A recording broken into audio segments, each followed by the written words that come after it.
इसका बेटा मर गया, वो माँ छाती पीट के रो रही है कि मेरा पलंग, मेरा अलमारी मेरी बहू ले ली, लेकिन बेटा मर गया उसके लिए कोई इंक्वायरी नहीं चाहती है।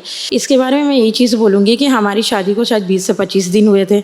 20 से 25 दिन में कोई इतना मेंटली टॉर्चर हो जाता है कि वो आदमी मर जाता है, लेकिन उसके फैमिली मेम्बर्स चुप रहते हैं। दूसरी चीज़ है कि उसकी पहले भी शादी हो चुकी थी, मेरी भी शादी थी, और दोनों का डिवोर्स हुआ था, म्यूचुअल डिवोर्स हुआ था, जो कि एक कोर्ट के पेपर में लिखा रहता है कि म्यूचुअल कंसेंट से हुआ है कि किसी ने किसी को छोड़ दिया है। ठीक है, उसका भी म्यूचुअल था, मेरा भी म्यूचुअल था। और रही बात जो सुसाइड नोट की थी, तो मेरे जो हस्बैंड थे अभिनंदन रॉय चौधरी, जो नहीं रहे इस दुनिया में, उसने मेरी शादी से पहले भी बहुत बार सुसाइड करने की कोशिश की है। उसका प्रूफ है? जी है, उसके पास प्रूफ, मेरे पास उस चीज़ का भी प्रूफ है। तो उनकी जो फर्स्ट वाइफ थी वो भी कैरेक्टरलेस थी, दूसरी वाइफ जो है वो भी कैरेक्टरलेस है। ठीक है, तो उनको सिर्फ कैरेक्टरलेस ही वाइफ मिलती है। पहली बात, उनसे जो मेरी शादी हुई थी, कोई लव मैरिज शादी नहीं हुई थी मेरी, उनसे अरेंज मैरिज हुई थी। जब अरेंज मैरिज शादी थी तो क्या उनकी फैमिली ने मेरी फैमिली से डिटेल्स नहीं लिया? ऐसी किसी की शादी वो करा देंगे कि जबकि उनको बहुत अच्छे से पता है कि पहले भी मेरा बेटा का कैरेक्टरलेस लड़की से शादी हुआ, दूसरी बार भी कैरेक्टरलेस लड़की से शादी होगा। पहला ये बात था कि उनका मानसिक संतुलन ठीक नहीं था। पहली वाइफ जब उनकी छोड़ के चली गई थी, उनके वजह से ही वो थोड़ा डिप्रेशन में थे। दूसरी बार उनके फादर को ये चीज़ लगी कि अगर मैं अपनी बेटा का दूसरा शादी कर दूंगा तो शायद वो ठीक हो जाएगा, लेकिन उनके बाद भी उनको ड्रिंक करने की काफ़ी ज़्यादा आदत थी, जिसके वजह से मुझे पसंद नहीं था कि मैं अगर शादी करके किसी के साथ आई हूँ, 24 घंटा ड्रिंक करते। ठीक है, हम लोग पार्टीज़ में जाते हैं, एक दूसरे के साथ इंजॉय करते, वो एक अलग चीज़ होती है, लेकिन रोज़ ड्रिंक करके नींद की गोली खा के, और नींद की गोली काफ़ी यूज़ करते थे। अगर पोस्टमार्टम रिपोर्ट होगा तो उसमें भी शायद आप लोगों को पता चल जाएगा कि उनके पेट से क्या मिला है, नहीं मिला है। ठीक है, तो जब नींद की गोली तो कोई 10 दिन में कोई लड़की नहीं खिलाना स्टार्ट कर देगी ना। ठीक है, अभिनंदन रॉय चौधरी के नाम पे केसेस है जहाँ पे वो अपनी वाइफ को मारते पीटते और ये सारी टॉर्चर करते थे, इसलिए उसकी वाइफ अपने दोनों बच्चों को लेकर चली गई। तो अगर 2 बच्चे हैं किसी औरत के, वो अपना पति को छोड़ के क्यों जाएगी? और अगर मैं फंसा रही हूँ तो शायद मेरे पास भी ये प्रूफ है कि अगर कोई लड़की पैसे के लिए फंसाती तो वो अपने हस्बैंड को पैसा देती नहीं है, उल्टा लेती है पैसे। कि जब मेरी शादी हुई थी उसके ठीक 10 दिन के बाद में मैंने उसको 50,000 रुपीज़ भी दिया था।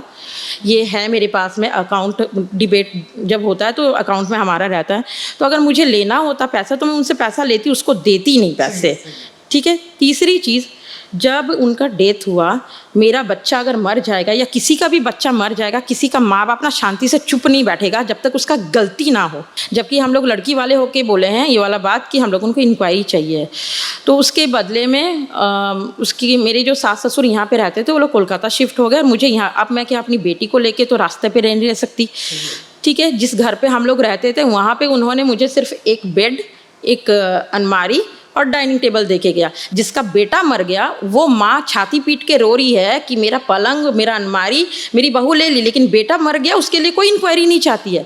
ठीक है, आपकी बहू मेरे साथ में ये सारी चीज़ें की है, और अगर मैं कैरेक्टरलेस हूँ, लड़कों को फंसा रही हूँ, तो 10 दिन में मेरा हस्बैंड को मैं पैसे नहीं देती, उनसे पैसे लेती।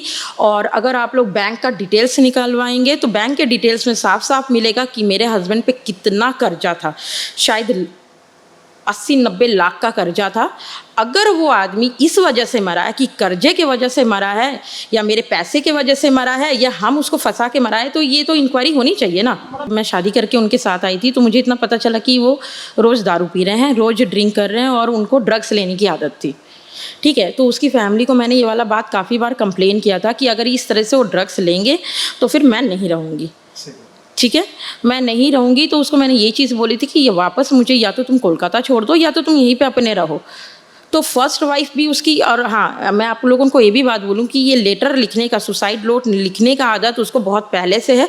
उनके काफ़ी फ्रेंड्स हैं और उनको काफ़ी बार उन्होंने वीडियो कॉल करके, रात, शादी से पहले की बात है, मेरे से शादी से पहले की बात है, रात को 1 बजे 2 बजे वीडियो कॉल करके लगातार उनको जान से मरने की धमकी देता था कि मेरी बीवी कैरेक्टरलेस थी, मेरी बीवी मेरे बच्चों को लेके छोड़ के चली गई है और इसलिए मैं सुसाइड करना चाहता हूँ, लेकिन वो करता कभी नहीं था।